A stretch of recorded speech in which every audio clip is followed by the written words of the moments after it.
Et maintenant qu'on a abordé la source, passons au vif du sujet. Cobra Kai, c'est un kiff total. Non, je vous assure, je n'ai jamais autant binge-watché une série tellement elle est vraiment grandiose. Alors évidemment, tout n'est pas parfait au sujet de cette série, donc il y a pas mal de défauts, mais il y a un côté kitsch dont rien à faire, je me suis scotché devant cette série. Et je dirais même plus que je l'ai plus apprécié par rapport au premier film. Et le deuxième aussi. Alors, l'histoire, pour vous la faire courte, c'est celle de Johnny en train de reprendre sa vie en main suite à sa défaite du championnat de 84. Il fera la rencontre du jeune Miguel, son nouveau voisin, et suite à un concours de circonstances, il va le prendre sous son aile, et grâce à ça, Johnny va pouvoir relancer le dojo Cobra Kai.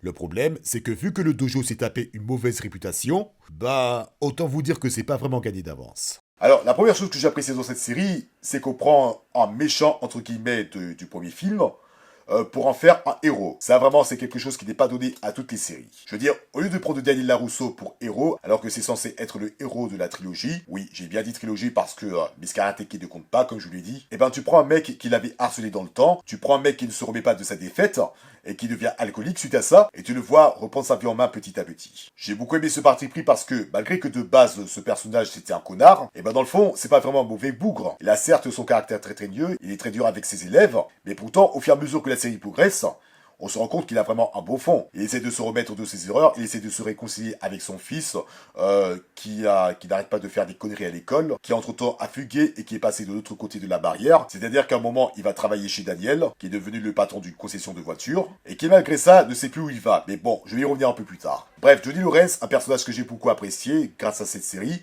Et voilà quoi, c'était un plaisir de le suivre et franchement, je suis plus de son côté plutôt que celui de Daniel, qui malgré sa réussite est un peu, on va dire, presque aussi arrogant que Johnny. Parce que malgré qu'il ait réussi dans la vie, il s'est marié, il a eu 2 enfants, dont le petit frère, je vois pas ce qu'il a à foutre là, mais bref, il a réussi dans la vie, il fait perpétuer les enseignements de Maître Miyagi, qui est décédé depuis quelques années. Et d'un autre côté, lorsque Daniel apprend que Johnny rétablit le dojo Cobra Kai, et ben, vu ce qu'il a subi dans le premier film, et surtout dans le troisième film, et ben, Cobra Kai, il a vraiment à l'envers, et du coup, il fait tout pour empêcher que les élèves de Cobra Kai participent au championnat interdit au moins de 18 ans. Et c'est en partie pour ça que le personnage de Daniel m'agace, parce que, en plus de rester sur ses principes, il fait tout pour empêcher Johnny d'évoluer, si on peut dire. Il ne va pas le lâcher parce que le dojo Cobra Kai va à l'encontre des principes de Daniel, et même de Maître Miyagi, de la raison pour laquelle il a créé l'école Miyagi-Do. Et dans tout le Raddam, il y aura toute une histoire de rivalité, il y aura toute une histoire d'harcèlement scolaire, à l'instar du premier film, de la confrontation des différentes approches du karaté, et des tas d'autres choses. Donc voilà en gros pour l'histoire de Cobra Kai, donc je pourrais pas vous spoiler tout de suite la saison 4. En attendant, voici ce que je pense d'autre de cette série. Alors évidemment, cette série joue sur la nostalgie, puisque on a eu droit à des images d'archives, histoire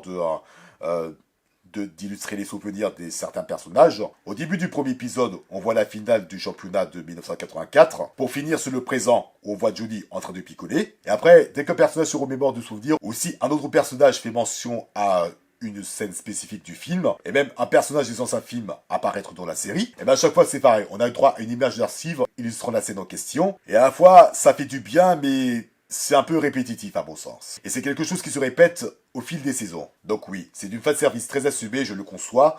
Et au début du film, c'était plutôt plaisant.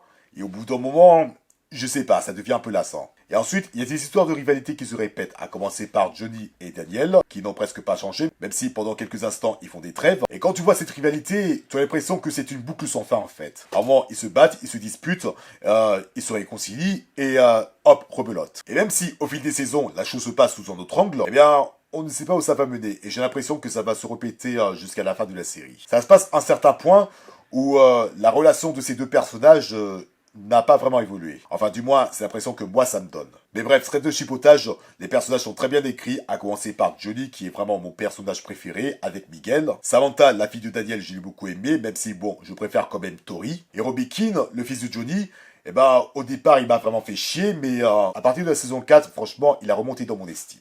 Et on n'oublie pas, évidemment, les personnages qui sont revenus, comme par exemple John Kreese, qui est de retour depuis la saison 2. Enfin non, la fin de la saison 1. Les anciens élèves du dojo Cobra Kai, même Ali a fait son apparition. Mais bref, quand tu regardes cette série, tu as vraiment l'impression que c'est une réunion de camarades de classe. En fait, elle réussit l'exploit de réunir les anciens acteurs, presque tous les anciens acteurs qui sont apparus dans la saga Karate Kid. Et voilà quoi, c'est d'une fan service, mais faire revenir les anciens acteurs, surtout qu'il y en a un qui est décédé après le tournage de la saison 2, et ben c'était vraiment incroyable et ça fait quand même plaisir. Et surtout, le point culminant de cette série, les combats. Non, sans déconner, ces combats, malgré que ce soit pas vraiment fait, malgré que ce soit pas en approche de la réalité, surtout que c'est pas comme ça qu'on se bat en vrai, que ce soit dans un tournoi ou même dans la vie réelle, malgré que ce soit kitsch, les chorégraphies sont vraiment très bien faites. Franchement, tu n'as jamais rien vu de tel. Même dans la trilogie, c'était pas aussi poussé que ça. Même si bon, le premier, dans le fond, c'était beaucoup plus philosophique. Mais bref, les combats au tournoi sont beaucoup plus spectaculaires, franchement c'est vraiment incroyable. Alors certes il y a des coups irréalistes, mais ça donne lieu à des combats tels que tu ne peux vraiment pas t'en passer. Mais bref, c'est là que je vais entrer dans les détails pour la partie spoil. Donc Cobra Kai c'est vraiment du kiff total. Malgré qu'il y a des procédés qui se répètent, comme par exemple des images d'archives, certains combats un peu répétitifs et des personnages particulièrement chiants. Un personnage en particulier qui n'a pas sa place au sein de cette série, je pense notamment au dernier fils Larousseau. Et certaines rivalités un peu redondantes dont on n'a pas l'impression que ça évolue d'un pouce. Bref, au final, on s'en fout parce que tout ça, ça a été compensé par une belle écriture du scénario, une très bonne écriture des personnages comme Johnny, Miguel, Samantha et même Tori. Même John Kreese, il est plutôt bien développé, même si bon, c'est un connard et je l'apprécie pas tellement. Et voilà quoi, je n'ai rien d'autre à dire que Cobra Kai, même si vous n'avez pas vu la trilogie Karate Kid, et là... Regardez Cobra Kai parce que c'est du porno, mais en mieux quoi. C'est un kiff, mais vraiment comme pas possible. Mais bref, sur ce, attention partie spoiler, c'est parti. Bon, avant de vous parler de la saison 4, puisque c'est tout de même le sujet de la vidéo après tout, on va parler de certaines choses que j'ai appréciées précédemment. Quand je vous disais tout à l'heure que presque tous les acteurs de la trilogie originale sont apparus dans cette série, je ne plaisantais pas. À la fin de la première saison, c'était John Kreese. Dans la saison 2, c'était les camarades de classe de Johnny quand ils étaient au lycée, dont Bobby qui est devenu révérend et un autre qui est mort d'un cancer. Dans la saison 3, c'était le personnage de Karate Kid 2, à savoir Kumiko et Chozen. Il y a même Ali qui a refait son apparition et franchement ça fait vraiment plaisir. Et à la saison 4, c'est Terry Silver qui ramène sa fraise. Non, vraiment, presque tous les personnages sont apparus. D'ailleurs, je ne serais pas étonné si dans la saison 5, on a eu droit à une apparition de soit la troisième copie du Daniel qui est apparue dans Karate Kid 3, soit Hilary Swank, mais j'espère qu'ils vont pas trop abuser sur le fanservice quand même. Bref, comme je vous l'ai dit tout à l'heure, quand tu regardes ça, t'as l'impression de revoir une réunion de camarades de classe, et non, franchement, ça fait vraiment plaisir de voir ça, et en plus, il y a certains personnages qui sont apparus comme ça, comme un caméo, mais au final, ils ont fini par servir à quelque chose... ne serait-ce que pour le développement de Daniel et même de Johnny. Et certains autres personnages aussi. C'est vraiment du fanservice à volonté, les images d'archives illustrent très bien les personnages que tu as vus. C'est du fanservice très bien assumé, parfois répétitif, notamment à cause des images d'archives qui font office de flashback. Et chaque fois que tu dis ça, tu te dis mais merde, mais comment on a pu oublier ces personnages quoi? Tu prends plaisir à retrouver tous les anciens personnages. Ils ont pris en maturité, ils ont pris de l'âge, ils sont devenus un peu plus sages, même si bon, il y en a certains qui sont un peu presque aussi matures par rapport aux autres. Enfin, je veux dire, ils ont mûri, mais bon, ils ont quand même des rancunes par rapport à ce qui s'est passé précédemment. Et Chozen, le méchant de Karate Kid 2, ça fait plaisir de le revoir, il a pris de la maturité également. Au départ, quand on a vu que Komiko a réuni ces deux-là, Daniel et Chozen, tu te dis que ça va barder au bout d'un moment, mais au final ça s'est plutôt bien passé, Chozen s'est remis en question, il a carrément fait la paix avec Daniel, et à la fin de la saison 4, ils vont collaborer de nouveau. Mais bon, avec tout ça, j'ai complètement oublié de vous dire ce qui se passe dans la saison 4. Alors, en gros... Suite au bordel que les élèves de Cobra Kai ont foutu dans la maison de Larousseau, Johnny et Daniel se sont battus contre Kreese et ils ont conclu un accord, c'est-à-dire qu'il y aura bientôt un championnat pour les moins de 18 ans. Si le dojo Cobra Kai l'emporte, bah il va perpétuer, je me souviens pas ce qui se passe à côté. Mais par contre, si ce même dojo perd, eh ben il va fermer ses portes définitivement. Et si vous avez suivi ce qui s'est passé dans les précédentes saisons, vous comprenez bien pourquoi est-ce que Johnny est contre Cobra Kai alors que dans sa jeunesse, il en faisait partie. Et donc voilà, ce qui fait que dans la saison 4, Johnny et Daniel se sont rassemblés pour entraîner les élèves de Miyagi-Do et de l'Aigle, le nouveau club de karaté de Johnny. Tous les deux clans vont tout mettre en œuvre pour que Cobra Kai ferme ses portes. Mais malheureusement, les choses ne se passent pas aussi bien que prévu. En même temps, quand j'ai vu ça, j'étais à la fois content et j'ai trouvé ça prévisible parce que... bon, quand tu sais ce qui s'est passé dans le premier film, Karate Kid, et qu'après plusieurs années, ils n'arrivent toujours pas à s'entendre, et ben franchement, ça ne m'a vraiment pas étonné que leur collaboration soit partie en couille, et pourtant, ça va finir par apporter ses fruits. Parce que même si, pendant les séquences d'entraînement, ils ne sont pas du tout d'accord avec la manière de faire, comme dans toute la série d'ailleurs, et bien au bout d'un moment, les deux clans ont fini par se séparer, et pourtant, ces deux styles de karaté, le Miyagi-Do et le style de l'aigle, et bien au final, ça a fini par se réunifier et ça se voit à travers les élèves de Miyagi-Do, notamment à travers le personnage de l'aigle et surtout Samantha. Mais bon, cette partie-là, je vous la garde pour plus tard. Enfin, je vous dis, fait un peu à l'hiver parce que là, ça craint. Bon, on va revenir un petit peu sur le personnage de Johnny. J'ai beaucoup appris à connaître ce personnage parce que ce qu'il est devenu au début de la série et ce qu'il devient à la fin de la saison 4, il y a beaucoup eu de progrès, il se passe tellement de choses, on apprend un peu plus sur son passé. Dans la critique de Karate Kid, je vous ai dit que Johnny était issu d'une famille aisée. Eh ben, c'est à moitié vrai en fait. Parce qu'il a grandi avec sa famille de manière compliquée, dans le sens où son beau-père, qui est un salaud, on va dire, il ne l'a jamais vraiment apprécié, il refuse l'argent du beau-père, et c'est pour ça qu'on le retrouve dans le quartier de Reseda, au lieu de vivre dans une villa. Sa mère est morte le jour de la naissance de Robbie Keane, c'est pour ça qu'il n'a pas pu assister à la naissance de son fils. Il a galéré pour financer le dojo. John Kreese est réapparu et ça a créé plus de problèmes pour lui. Il n'était plus trop en accord avec certains principes du dojo, de la raison pour laquelle il a fondé l'Aigle. Et au final, il sort avec la voisine, soit la mère de Miguel. Il a été une figure paternelle pour Miguel et au final, il a fini par se réconcilier avec Keane. Enfin, en tout cas pour l'instant. Bref, hormis son développement, très bien écrit d'ailleurs, j'ai beaucoup aimé le personnage de Johnny parce que il y va vraiment cash, il a vraiment la grande gueule. Et surtout, un truc dont je me lasserai jamais, c'est à chaque fois qu'il crie SILENCE lors de ses séquences d'entraînement. Il n'y a rien à faire, je me fous la poire et en même temps, c'était vraiment jouissif à entendre. Et à côté, on a les nouveaux personnages apparus dans cette série. Comme par exemple Miguel, que j'aime beaucoup. Samantha également, j'ai beaucoup aimé. À un moment, j'avais peur pour elle. À chaque fois qu'elle affrontait Tori. Même si, encore une fois, je répète, Tori est ma préférée. Et d'ailleurs, sa victoire lors du championnat féminin, j'ai trouvé ça plutôt satisfaisant. Mais bon, je vais y revenir. Il y a également Robbie Keane qui, au départ, comme je l'ai dit, j'ai pas du tout apprécié au début de la série. Mais bon, à partir de la fin de la saison 3, je l'ai trouvé appréciable. Je trouve que dans la saison 4, il a plutôt bien évolué, il a beaucoup mûri. Quand tu regardes ce qu'il a vécu précédemment, et qu'au final, il a fini par devenir le mentor d'un nouvel élève de Cobra Kai, qui lui, au début de la saison 4, a vécu un harcèlement de la part d'Anthony Larusso, mais qui au final devient brutal, presque aussi brutal que son grand frère, qui est en prison actuellement. Enfin, dans un centre de détention pour mineurs, si c'est comme ça que ça s'appelle. Et lorsqu'il se rend compte que il s'est trompé au sujet du gamin, qui est devenu beaucoup plus méchant qu'auparavant. Et bien suite à ça, il s'est vraiment réconcilié avec son père. Et j'espère que ça va continuer comme ça, parce qu'au bout d'un moment, toutes les fois il se dispute avec son père, ça va quoi, on a fait le tour quoi. Et une petite mention spéciale au traitement d'Anthony Larusso. Comme je vous l'ai dit, c'était un enfant pourri gâté. Et passe trop son toit à jouer à des jeux vidéo. Il a la grande gueule, même encore plus grande gueule que Johnny. Jusque-là, il m'avait vraiment cassé les couilles. Et lorsque Daniel l'a remis en place, franchement, c'était vraiment un moment très fort. Et bordel de merde, j'ai vraiment kiffé ce moment, tellement il m'a vraiment saoulé le gamin. Le seul truc que j'ai remarqué à son sujet, c'est sa flagrante perte de poids, alors qu'à l'inverse, c'est Miguel qui en prend un petit peu. Mais bon, ça on s'en fiche, on va maintenant aborder l'aspect le plus important de cette série, les combats. J'ai presque apprécié toutes les scènes de combat. Ma préférée, c'est celle de l'école, de la fin de la saison 2. C'était vraiment jouissif, les jeunes acteurs se donnaient à fond là-dedans. Enfin bon, je suppose que la plupart sont cascadeurs, mais je suis pas sûr. Il y a également la bataille finale de la maison de Larusso, comme je l'ai dit.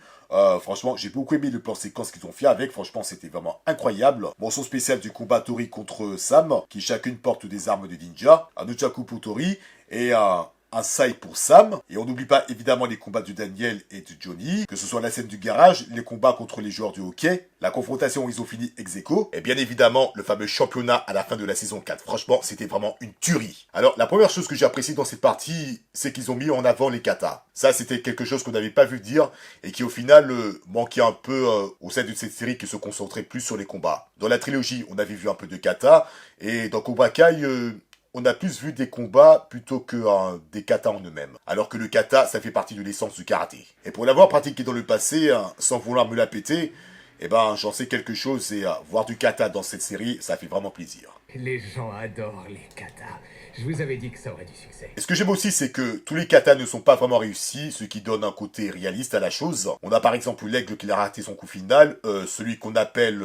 plus du bec, je sais pas pourquoi tout le monde l'appelle comme ça. Mais bref, dans la plupart des séquences de kata, on sent vraiment l'énergie des combattants, et c'est vraiment un avant-goût de ce qui va se passer dans la suite. Une autre chose inédite, c'est que maintenant, on a eu droit à deux catégories. Soit un championnat féminin, et soit un championnat masculin. Parce que jusque-là, le karaté est présenté comme un sport masculin, alors que c'est même pas vrai en fait. Jusqu'à Cobra Kai, on n'a pas vu de filles s'entraîner dans un dojo. Il y a même Judy qui dit au début de la série que le karaté c'est pas pour les filles, bonjour la misogynie quoi. Et depuis que cette fille a débarqué, ben c'est devenu de plus en plus légion et il y aura même un moment où Johnny va recruter des filles pour l'intégrer dans son dojo. Ça vraiment c'était marrant et c'est vraiment très pertinent comme démarche. Mais bref, on va quand même finir sur les combats qui eux sont vraiment dantesques.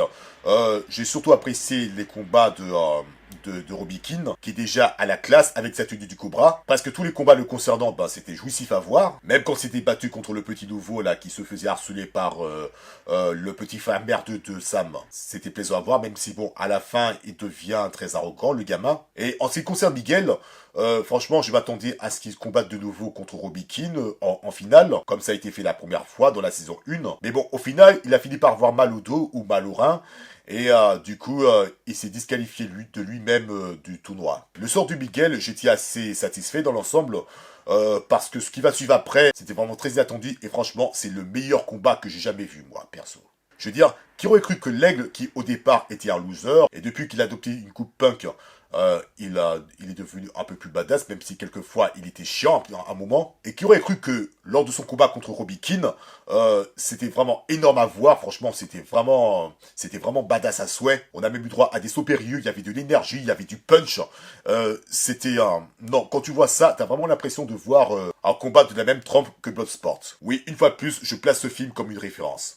Ça vous pose un problème? Mais bref, au final, le championnat masculin, c'est l'aigle qui l'emporte. Et curieusement, Robbie Keane l'a plutôt bien pris, je trouve. Mais par contre, pour le championnat féminin, c'est Cobra Kai qui l'emporte, notamment à travers le personnage de Tori. Alors, quelque part, je suis un peu satisfait que Tori l'ait emporté, puisque à un moment, elle a rencontré sa mère, qui au départ ne la piffait pas, et pourtant, elle a compris ce que Tori a subi avec sa famille. Même si Tori a un très fort caractère, eh ben, elle galère quand même avec sa famille, à nourrir sa famille, à soigner sa pauvre mère malade, si je me trompe pas. Enfin, j'en suis pas sûr, mais je peux vous garantir que sa mère est malade. Mais bref, la victoire de Tori sur Sam, c'était vraiment très satisfaisant parce que déjà, Sam, entre-temps, a été emmerdante avec elle. Elle s'est vraiment acharnée sur elle parce qu'elle voulait se venger de ce qu'elle a vécu avec Tori précédemment. Et en plus, si Tori n'avait pas gagné, Cobra Kai aurait fermé ses portes et ça n'aurait certainement pas donné lieu à une saison 5. Ce qui, quelque part, me laisse des appréhensions à ce sujet parce que la saison 4, je pense que pour moi, c'est l'une des meilleures avec la saison 2. Et je sais pas, j'ai quand même l'impression qu'on a déjà fait le tour. Et bon, ne chipotons pas, on va voir ce que ça va donner plus tard. Et je sais que je ne vous ai pas beaucoup parlé de Chris, qui s'est remis en question par rapport à Johnny, qui s'est même assagi par rapport à Robbie Keane, alors que Terry Silver, c'est carrément le même fils de pute que dans le troisième film, mais en plus âgé, quoi. C'est vraiment un salopard de première parce que dans le troisième film, on a vu qu'il était vraiment pote avec Chris. Dans les flashbacks de la saison 3 et 4, on a compris qu'ils étaient dans le même camp lorsqu'ils faisaient la guerre du Vietnam. Il y a eu entre-temps des tensions entre eux et à la fin de la saison 4, il a fini par faire arrêter Chris ouais. Avec Terry Silver à la tête du Cobra Kai, ça risque de chauffer, quoi. Et je serais pas étonné si Chris finira par se remonter contre le Cobra Kai. Enfin, je suis pas fan des théories, mais bon, on va bien voir ce que ça donne. Bref, Cobra Kai est évidemment une série que je vous recommande. Franchement, c'était vraiment un kiff. C'est vraiment kitsch à souhait, les personnages sont vraiment très appréciables à suivre. J'ai beaucoup aimé Daniel dans cette saison particulièrement. Mais bon, Johnny Lawrence pour moi c'est le meilleur. Les combats sont plus spectaculaires qu'auparavant. C'était kitsch, mais c'était vraiment dynamique. Alors je sais pas, tu regardes ça, t'as l'impression de regarder une adaptation de Street Fighter ou Rival School, mais en version live. Et voilà, en espérant que la saison 5 sera d'aussi bonne qualité que les précédentes saisons, qui jusque-là c'était un sans faute. Et bon, même si le scénario n'aurait pas été renouvelé, et ben si tu me donnes des combats très spectaculaires, et ben là, je dis oui tout de suite. Et voilà, c'est sur ces bonnes paroles que je clôture la critique de Cobra Kai. Donc j'espère que ça vous a plu. Ah, quelqu'un m'envoie un message. Si jamais c'est le cas, abonnez-vous, likez, partagez, dites-moi ce que vous en pensez dans les commentaires. N'oubliez surtout pas de voir la première partie de cette vidéo. On se retrouve très bientôt pour une prochaine vidéo, et d'ici là, portez-vous bien, et surtout n'oubliez pas, la vie, ce n'est pas seulement attaquer le premier, mais c'est surtout encaisser pour bien riposter.